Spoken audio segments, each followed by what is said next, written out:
বেলাল রাদিয়াল্লাহু তাআলা আনহু, হযরতে বেলাল এত কালো ছিল কিন্তু হযরতে বেলালের দিল ভালো ছিল। জোরে বলুন।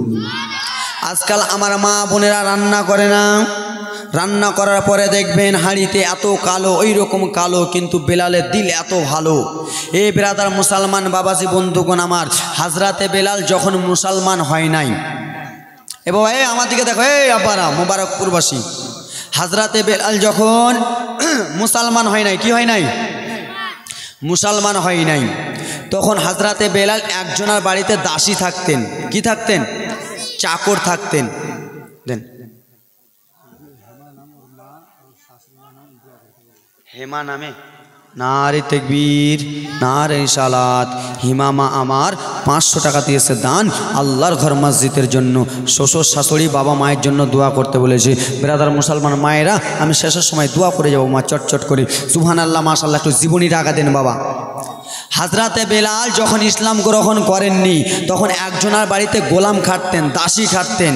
তার নাম হলো উমাইয়া। কি গো, জীবনটা শুনবেন, তার নাম উমাইয়া। কিন্তু ভালো মানুষ ছিল না। এ ব্রাদার মুসলমান, আপনাদের আশেপাশে এই যে বরতলা যে শিহাব চতুর এসেছিল, তো আপনারা সবাই মিলে শিহাব চতুরকে দেখতে গিয়েছিলেন কি জাননি?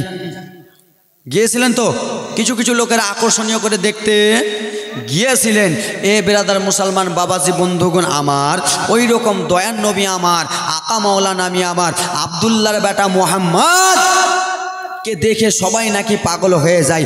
আব্দুল্লাহর বেটার চেহারা যে একবার দেখে সে দিবানা হয়ে যায়। নবী মুস্তাফার চেহারা যে একবার দেখে সে যেন পাগল হয়ে যায়। আব্দুল্লাহর বেটার চেহারা যে একবার দেখবে সে যেন পাগল পারা হয়ে যাবে।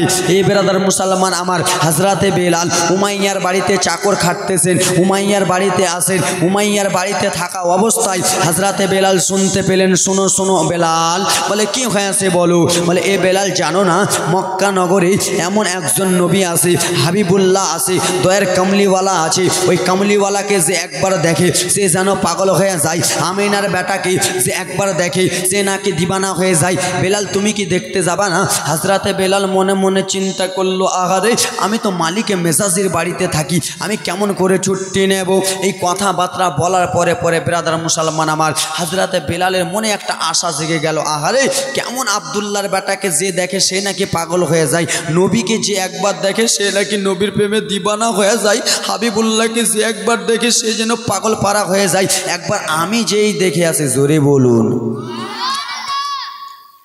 মালিকে মেজাজি উমাইয়াকে ডাক দিলেন, হুজুর। এ মালিক। বলে কি হয়েছে বেলাল বলো? বলে মালিক আপনার একটা কথা বলবো। বলে কি বলবা বলো? বলে কালকে সকালবেলা আমাকে একটু ছুটি দেবেন, সন্ধ্যাবেলা আমি চলে আসব। কিন্তু হযরতে বেলাল কার কাছে যাবেন? দয়ান নবীকে দেখতে যাবেন, দেখা করতে যাবেন। এ ব্রাদার মুসলমান আমার, হারামি উমাইয়া মানুষ বলল, ঠিক আছে বেলাল, তুমি আমার বাড়িতে চাকর খাটতেছো, তুমি আমার কাছে যখন ছুটি চেয়েছো আমি তোমাকে সকালবেলা ছুটি দিলাম, তুমি চলে যাও, সন্ধ্যাবেলা চলে আসবা। বাবারা মায়েরা বেটিরা শুনে নাও, হযরতে বেলাল কেমন করে ইসলাম এনেছে বাবারে। হযরতে বেলালকে কত কষ্ট দেওয়া হবে।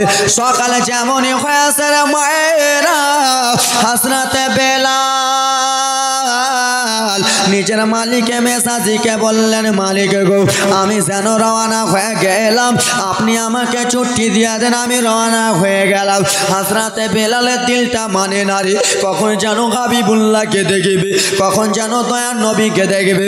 ওরে মুসলমান শোনো রে, আজকাল আমরা এমন মুসলমান হয়েছি, গরুর গোশত খেলে মুসলমান হয়ে যায়, মহিষের মাংস খেলে মুসলমান হয়ে যায়, কিন্তু না না মুমিন না রে। হযরতে বেলালকে দেখো দেখো দেখো, হযরতে বেলাল ইসলাম গ্রহণ করেননি, তাও দেখো নবীর জন্য কত শহীদ হতে যাবে। হযরতে বেলাল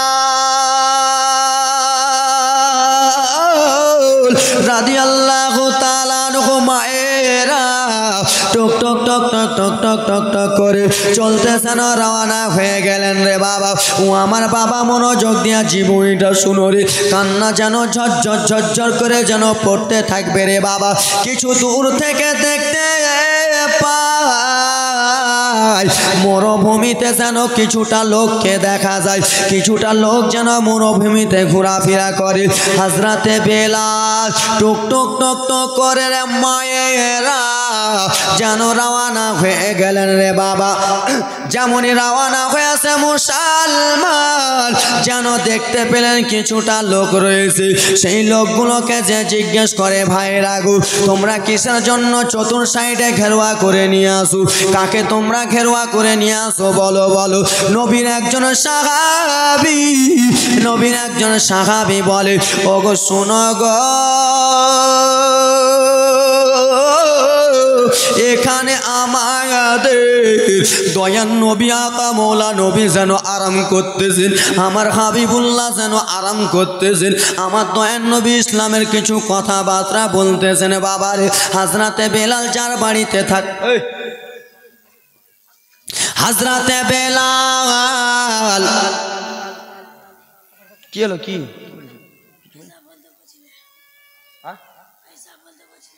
ও বলতে বলছিল সুবহানাল্লাহ 100 টাকা দিয়েছে, যে মনে উদ্দেশ্য দিয়েছে দেন পূর্ণ করে পাক সুবহান। জীবনে টাকা দেন বাবা, কান্না পড়বে গো ঝরঝর করে। মা শুনো, হ্যাঁ তোমরা ফের সিরিয়ালের দিকে মনটা নিয়ে যাও না, জীবনটার দিকে মনটা নিয়ে যাও, চোখটা এমনি গলবে। হে ব্রাদার মুসলমান শোনো রে, হযরতে বেলাল যে উমাইয়ার বাড়িতে ছিলেন, সেই উমাইয়া যেন নবী মুস্তাফার উপরে দুশমনি করে রে, নবী মুস্তাফার উপরে যেন অত্যাচার করে। হযরতে বেলাল যেমনই গেছে সাহাবায়ে কেরামেরাকে জিজ্ঞেস করে বলো বলো গো কাকে তোমরা ঘেরুয়া করে নিয়ে বসে আছো। নবীর আশিকেরা বলে শোনো রে, এখানে আমাদের দয়ার নবী আরাম করতেছে, এখানে আমাদের হাবিবুল্লাহ যেন আরাম করতেছেন। হযরতে বেলাল বলে শোনো গো সাহাবারা গো, আমি তোমাদেরকে একটা কথা বলতে চাই। বলে কি এমন কথা বলবা বলবা বলো বলো। বলে একবার দয়ার নবীকে দেখা করতে দেও, একবার মায়ের নবীর সঙ্গে আমি দেখা করব। আমার মনটা যেন মানে না গো, মানে না। আমি লোকের মুখে শুনেছি যে নবীকে একবার দেখে সে নাকি পাগল পারা হয়ে যায়, যে হাবিবুল্লাহকে একবার দেখে সে নাকি দিবানা হয়ে যায় গো। শোনো শোনো সাহাবায়ে কেরামেরা বলে বেলাল, ও বেলাল রে, তুমি যে উমাইয়ার বাড়িতে চাকর খাটো রে বেলাল, তোমার মালিক যেন বদমাইশ রয়েছে, তোমার মালিক যেন বেধর্মী রয়েছে রে বেলাল। তোমার মালিক কি বলেছে? আমাদের দয়া নবীর উপরে অত্যাচার করতে, আমার আকা মাওলা নবীর উপরে অত্যাচার করতে।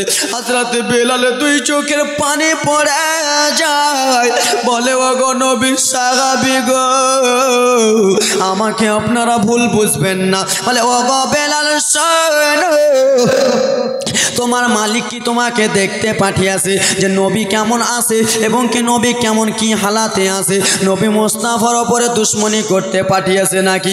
এই কথা যেমনই বলে রে মায়েরা, হযরতে বেলাল ওই মনে করে আসে নাই। হযরতে বেলাল এসেছে দয়ার নবীর চেহারা দেখবে রে, হাবিবুল্লাহ চেহারা দেখবে রে বাবা।